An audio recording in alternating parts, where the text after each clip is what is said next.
बतैलू ए हसीना कैसे कटल पहिला दिन। तोरे कुछोन नहीं लिहनी हम अंगड़ैया परदा में का हो परदा में गददा कइले तिया परदा में गददा कइले तिया। साचो का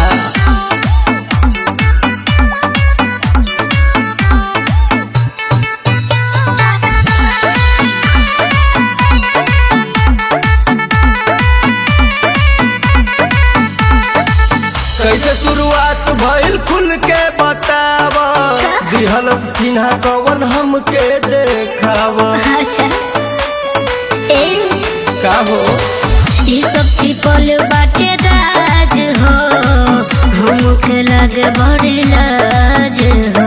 सुना अच्छा के धाली हले राजा जी बहिया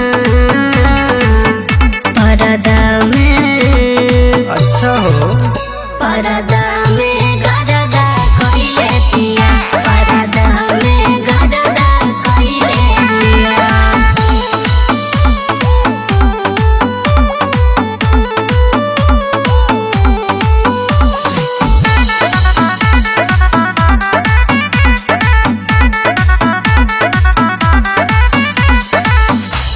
सकल के जब से कोरा में समैलू, करन के प्यार गोरी दिल से भूलैलू। अरे ना हो का हो ऐसा नहीं है कैसन बा ऐसन कोनो नइखे बात हो कइले उह शुरुआत हो। हम बुझतानी फेरले हाथ पहिले मोरे करी होइया